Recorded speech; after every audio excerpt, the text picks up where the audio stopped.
Vous souhaitez vous exprimer sur un sujet qui vous tient à cœur? Studio Qualita vous donne la parole. Tous les mercredis, Olivier Granillic vous ouvre les portes de Studio Qualita pour une émission en toute liberté. On vous donne la parole, c'est tous les mercredis sur Studio Qualita.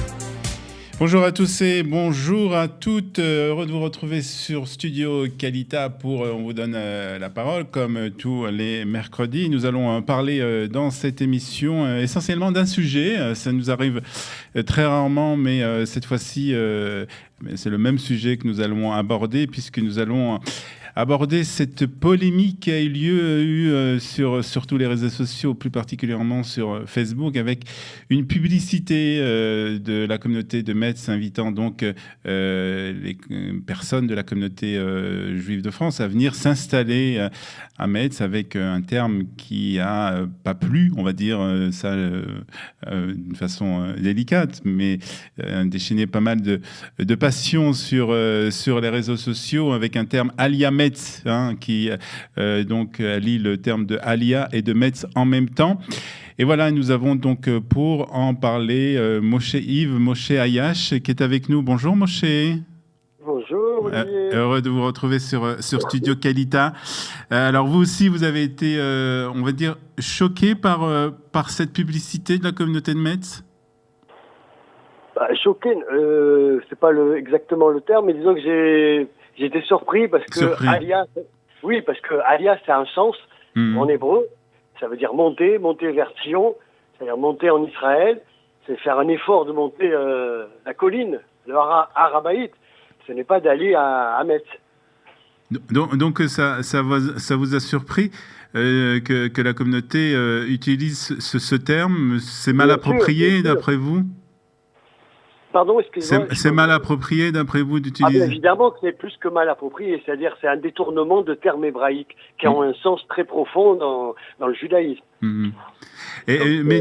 Mais d'une manière générale, le fait que la communauté de Metz, qui se trouve être une petite communauté, mais qui a envie en fait d'attirer une certaine partie de la population, une population peut-être de la communauté juive qui habite dans des quartiers peut-être un peu difficiles, que ce soit à Paris, en région parisienne ou dans d'autres villes où il y a peut-être des tensions entre différentes communautés.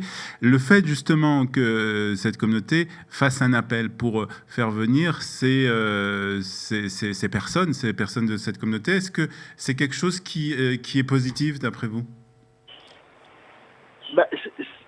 Ça peut être positif dans un premier temps, parce que c'est vrai que on peut dire que c'est pour aider les Juifs qui sont dans les quartiers difficiles, mais au fond du problème, on a un État magnifique qui nous ouvre les portes, Eretz Israël, depuis 70 ans.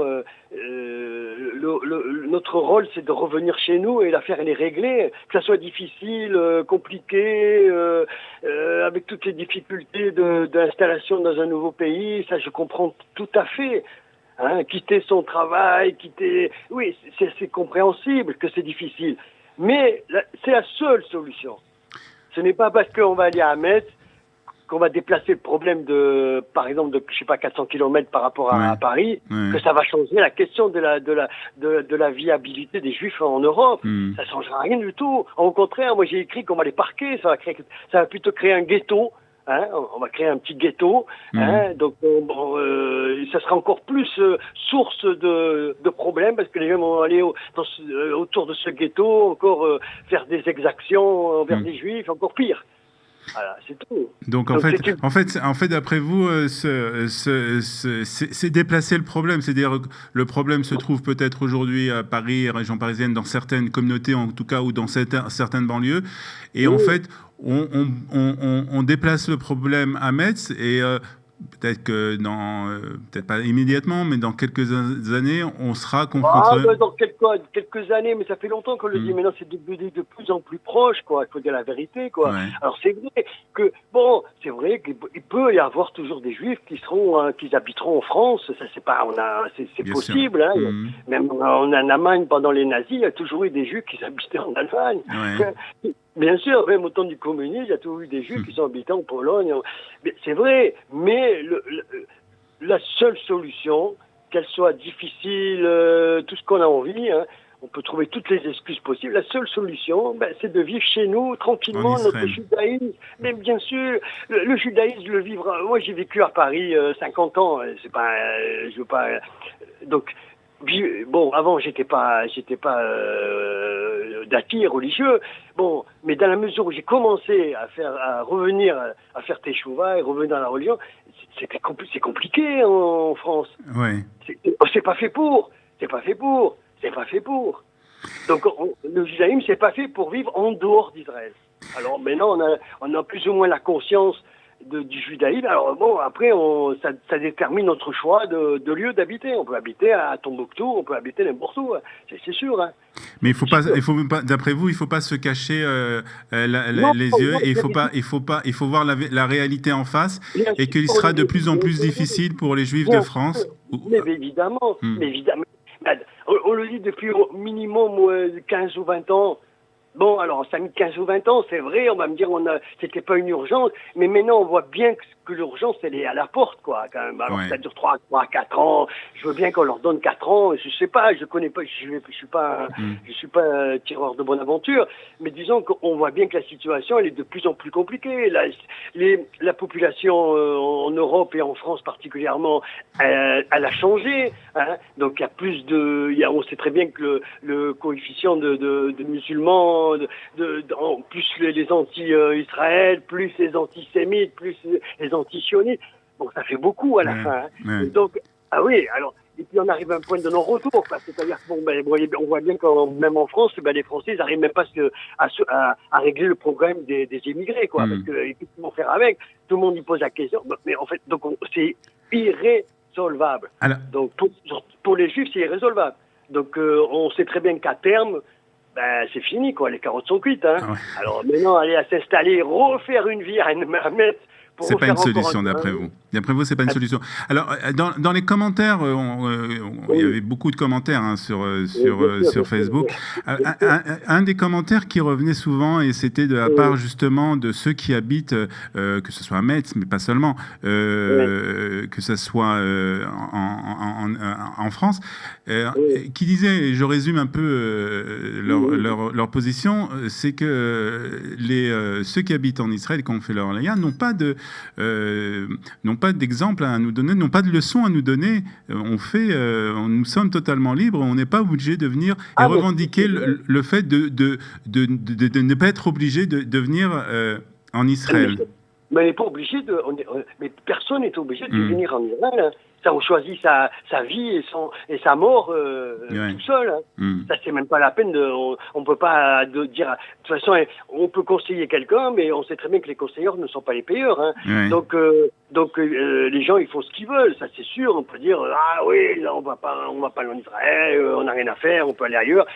Ils font ce qu'ils veulent, mais il faut pas qu'ils viennent après se plaindre. Se plaindre, de dire qu'on les a pas prévenus, et puis voilà, et après ça sera dans l'urgence encore pire. Et alors bon, Israël, le truc est simple. Moi, on est arrivé il y a 11 ans ici. Oui. Donc 11 ans, nous on a vu évoluer déjà on habite dans le Shomron, donc on a vu le changement. 11 ans, c'est un changement, je sais pas, c'est pas 100%, c'est 500%, quoi. C'est-à-dire au niveau du mode de vie, au niveau de... Donc, plus les gens, ils vont attendre, et je le répète tout le temps, plus les gens, ils attendent, plus ça va être difficile, plus l'État, il développe, plus les conditions vont être économiques encore plus hautes. Et donc, les gens qui n'ont pas beaucoup de moyens, plus ils attendent, plus ça va être sera difficile. Et bien entendu. Regardez-moi, avant chez nous, on pouvait acheter une maison avec 500 mètres carrés, 600 mètres carrés de terrain. Hein, on pouvait l'acheter pour 650 000 shekels. C'est-à-dire, 150 000 euros à peu près. 150 000 euros, oui. Ouais, en gros, quoi. Bon, maintenant, c'est 1 400 000, 1 500 000 de shekels. Donc, ceux qui avaient la possibilité d'habiter dans le Shomron, déjà... C'est difficile, ça devient difficile. Voilà. Oui, et puis plus on va aller. Puis imaginons que demain matin, on annexe officiellement la Judée-Samarie. Donc, les prix des maisons vont revenir au même prix que Ranana. Voilà. Mais ça, les gens, ils n'arrivent pas à comprendre ça. C'est ça qui est grave. Ouais. C'est-à-dire qu'on a une chance ils ont eu une chance de repartir et de reconstruire quelque chose moins difficilement. Ben non, ils vont s'accrocher. On connaît ça. Nos parents, ils sont accrochés en Algérie, ils sont accrochés de partout. Et qu'est-ce qu'on a fait? On est parti. Ouais. Très bien, merci beaucoup Yves. Voilà, Merci beaucoup d'avoir donné votre avis sur ce sujet qui a fait beaucoup de commentaires, il faut dire, sur Facebook. Nous allons passer dans quelques instants à notre auditeur. Beaucoup de commentaires donc sur cette Alia de Metz, Alia Metz, avec beaucoup de personnes qui se sont déclarées choquées par le terme employé, d'autres qui se disent que en fait c'est pas une si mauvaise solution en fait cette solution que la communauté de Metz propose justement pour permettre à des gens qui sont dans certains quartiers ou dans certaines banlieues de se protéger un peu justement des risques qui encourent dans certaines régions de France. Et nous allons continuer à en parler puisque nous avons avec nous Moti qui lui aussi a beaucoup réagi sur les réseaux sociaux concernant cette polémique autour de l'Alia de Metz. Bonjour Moti. Bonjour Olivier. Alors, vous aussi, vous avez réagi, comme je le disais, sur les réseaux sociaux et sur cette publicité de la communauté de Metz concernant justement, qui invite justement des personnes de la communauté juive de France à venir s'installer à Metz en disant que c'était une communauté dynamique, une communauté aussi peut-être où on peut avoir plus de sécurité. Quelle est votre position, vous, par rapport à cela ? Alors, pardon ? Quelle est votre position par rapport à ça ? Oui.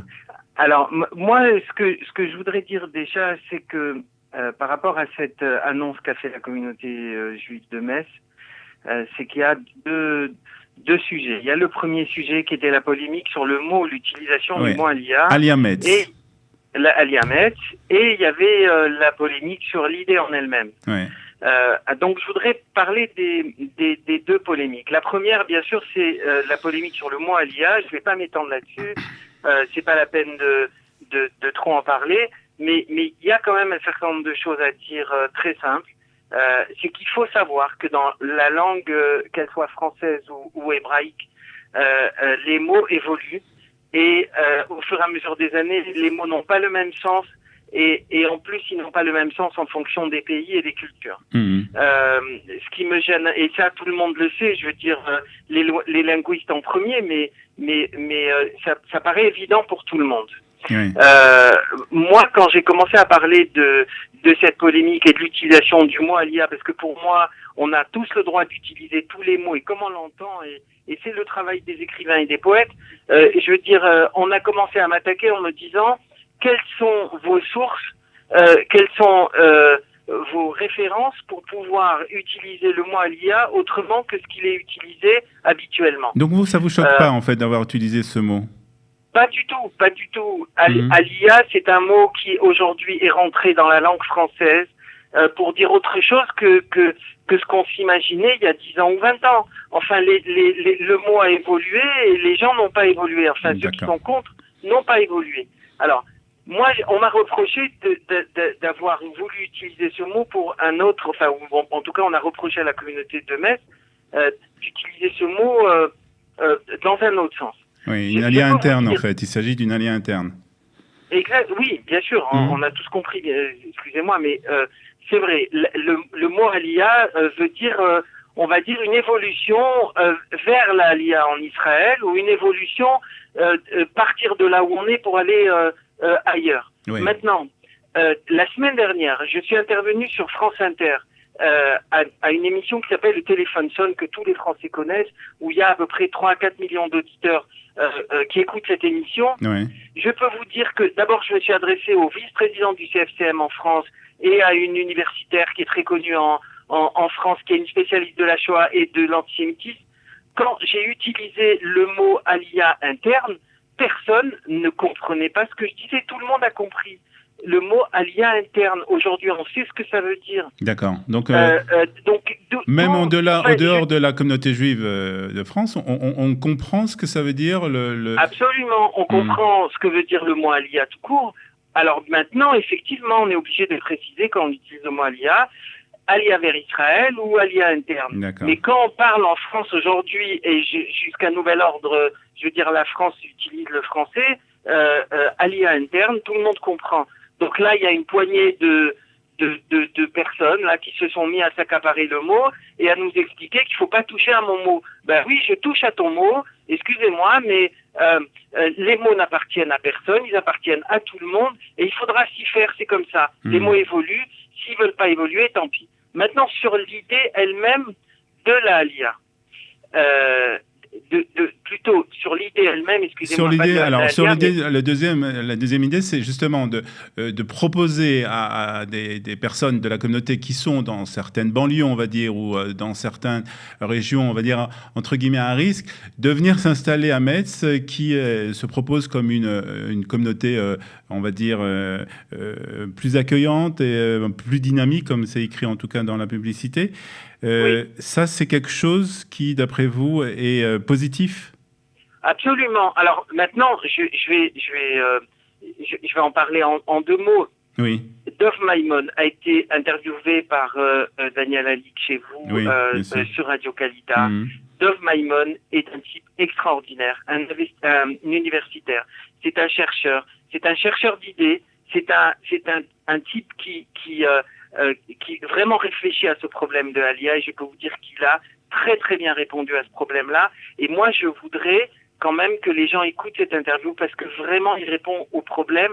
Et je vais vous dire, contrairement à tous ceux qui se sont un peu moqués de la communauté juive de Metz, lui a expliqué, et non seulement il s'est pas moqué, il a soutenu, mais en plus, il a apporté des solutions.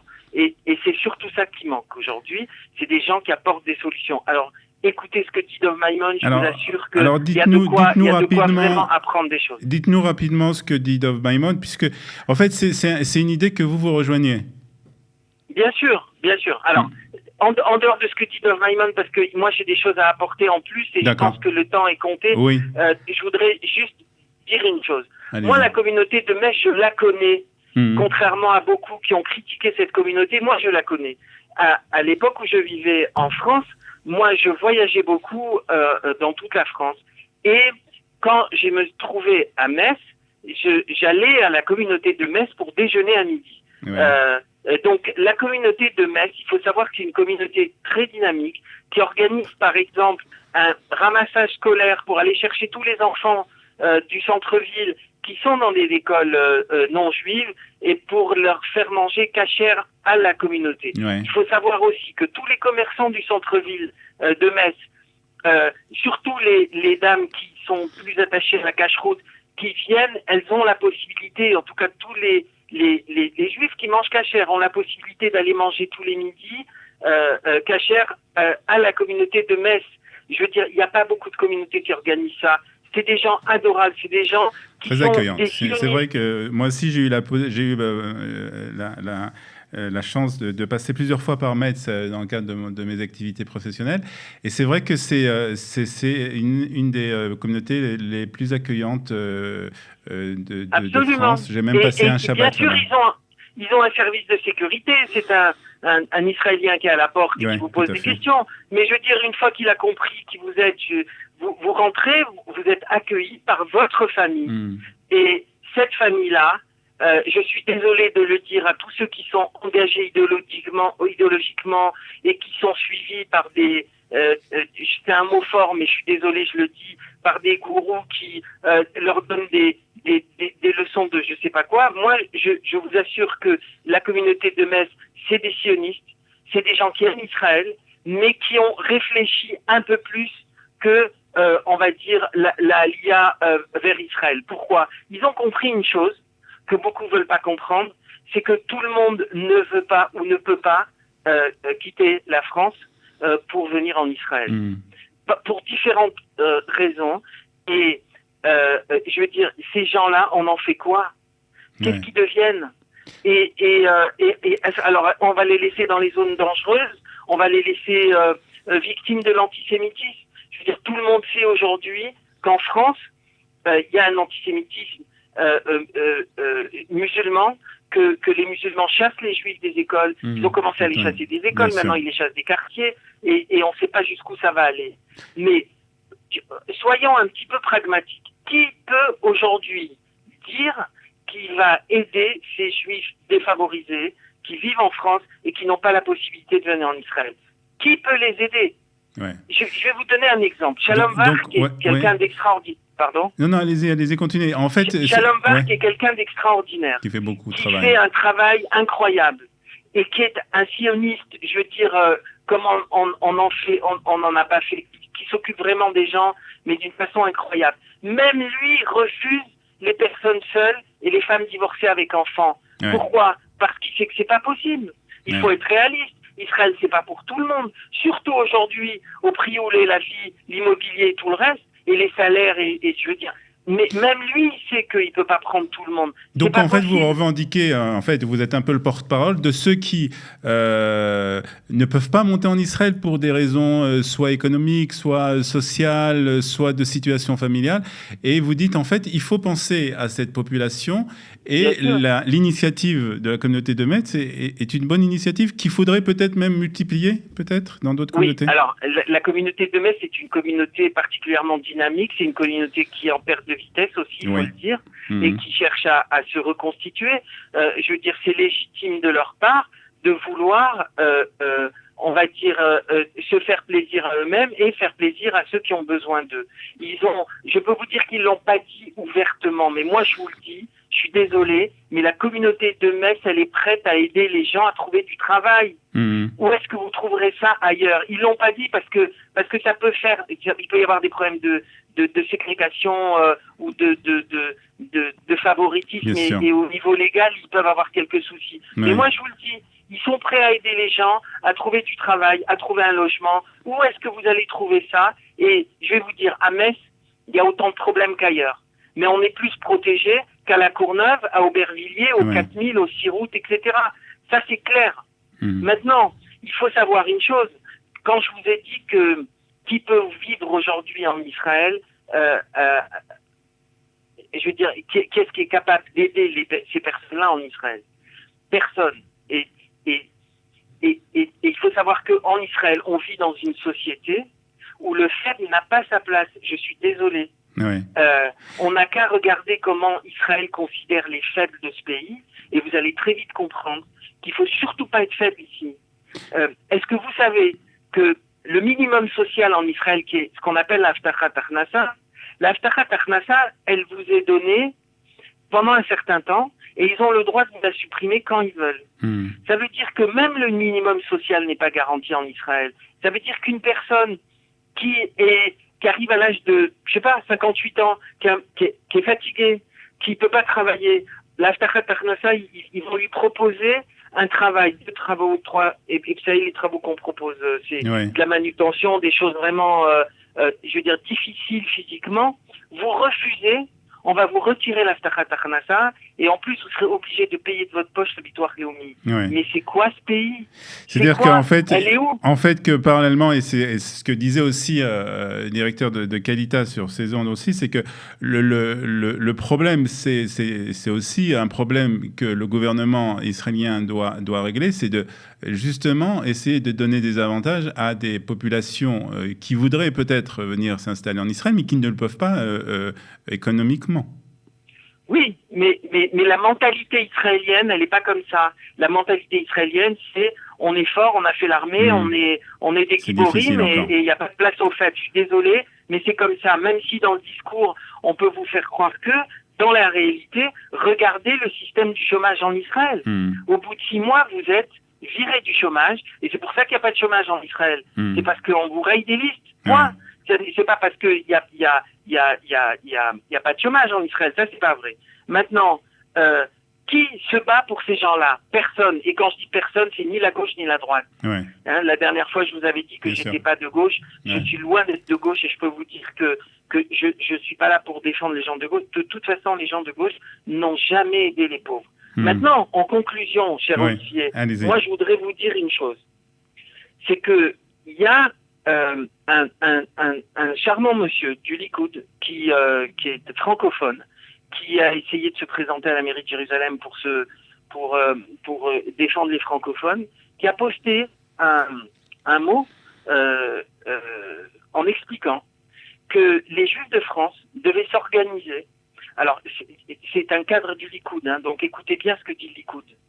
Et il l'a édité, le poste n'a jamais été effacé, il est toujours, et je peux l'envoyer à tout celui qui veut. Il a tout simplement expliqué que les Juifs de France doivent s'organiser pour vendre tous les centres communautaires, doivent s'organiser pour arrêter de faire des dons au KKL, au MDA et à toutes les organisations sionistes ou pas. Il fallait que les Juifs de France créent une caisse spéciale pour les Juifs de France pour deux objectifs. Premier objectif, c'est d'aider les Juifs à faire leur alia. Et deuxième objectif, alors tenez-vous bien, il explique en clair que bientôt les retraités qui viennent de France en Israël et qui vivent de la retraite française, bientôt l'euro ne vaudra plus rien. Il va falloir qu'ils puissent vivre de quelque chose. Et il met cette responsabilité-là d'aider les Juifs de France qui n'auront plus rien quand ils seront en Israël, il la met sur la communauté juive de France ou sur la communauté francophone en disant cette caisse va permettre à ces Juifs-là de pouvoir vivre. Ça veut dire que le Likoud se lave les mains de ce problème-là. Il se lave les mains des pauvres, il se lave les mains des prochaines difficultés que vont avoir les Juifs francophones. Et ce type-là veut se présenter pour représenter les francophones à la mairie de Jérusalem.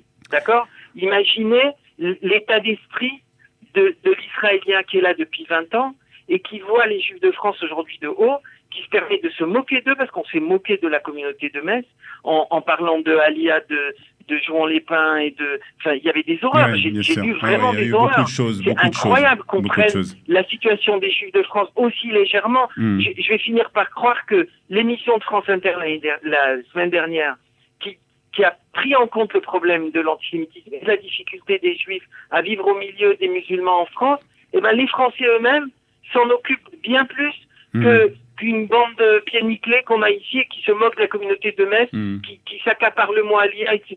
Je suis désolé, mais il y a des choses à dire, je les ai dites. Très bien, merci beaucoup en tout cas aussi de les avoir dit aujourd'hui sur Studio Kalita. C'était très clair en tout cas. Merci Olivier. Merci Moti, à bientôt. Bye bye. On continue dans un instant avec une autre auditrice qui nous parlera, elle, cette fois-ci, de son témoignage, puisqu'elle a, elle, choisi de s'installer dans la communauté de Metz. Ça sera dans quelques instants. Alors, on va justement maintenant avoir une... Attends, je reprends. Elle est en ligne ?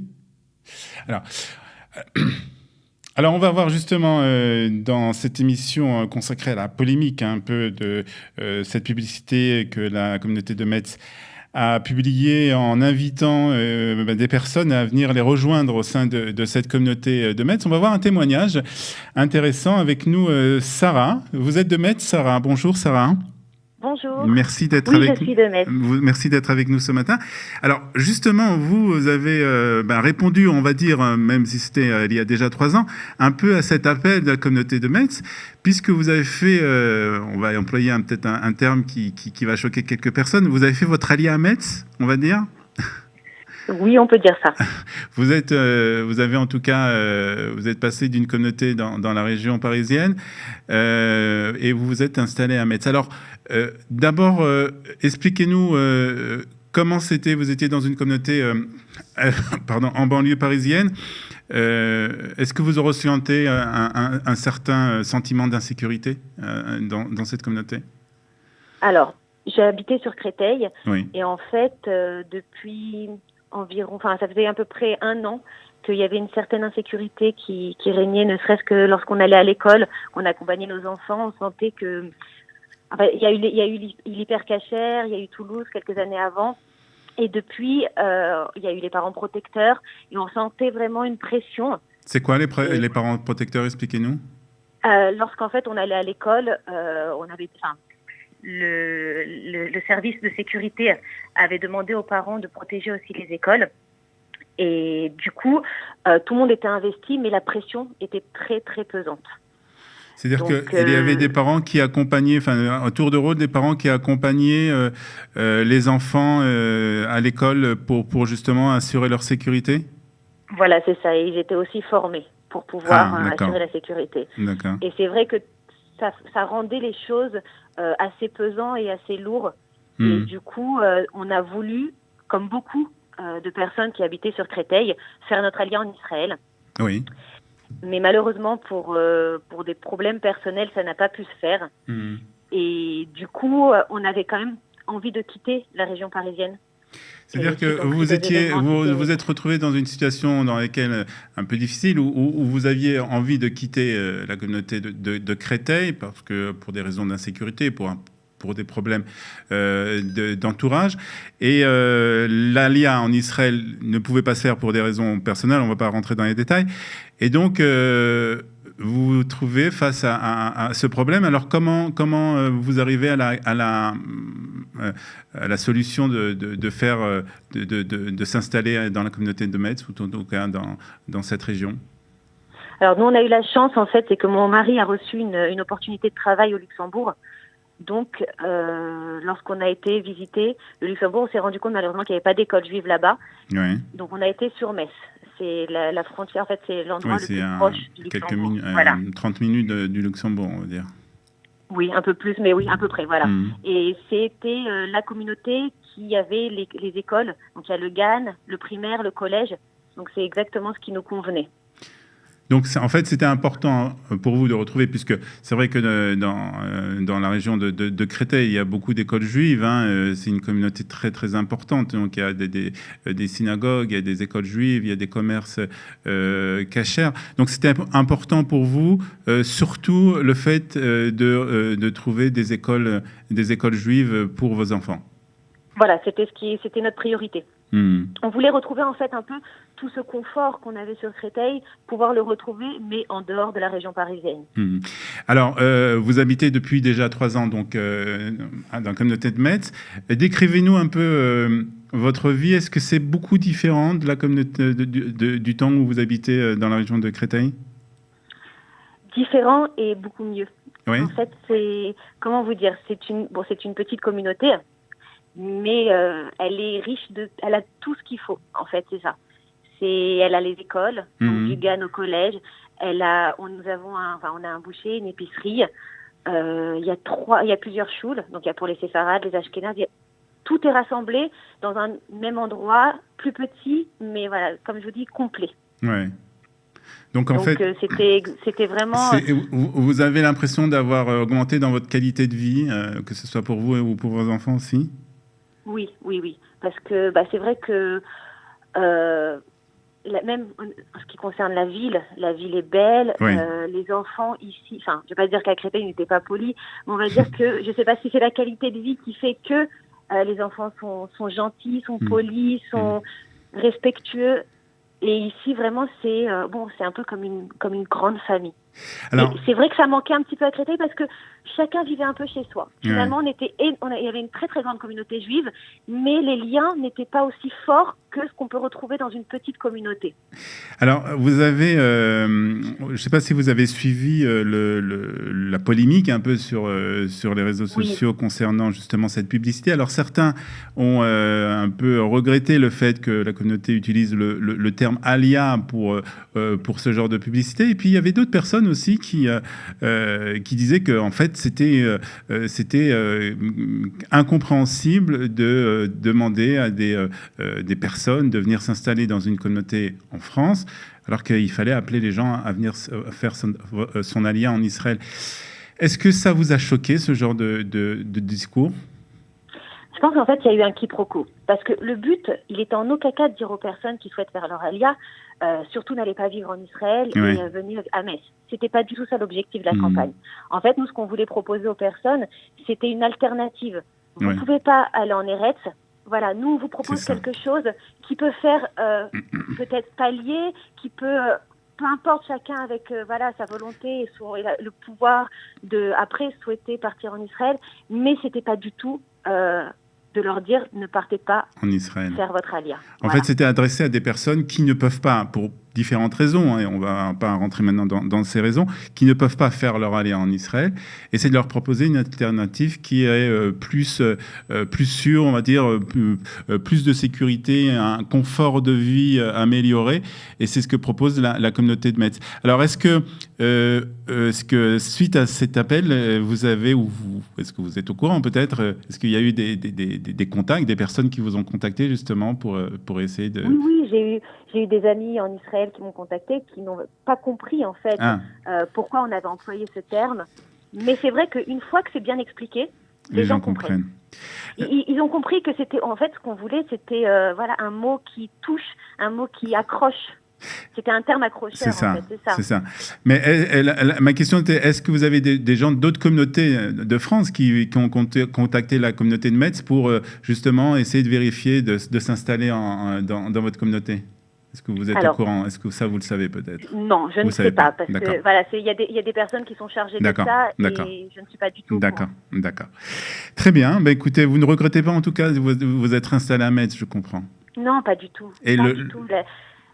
C'est tellement merveilleux, vraiment. Ouais. C'est une qualité de vie qui est très, très, très agréable.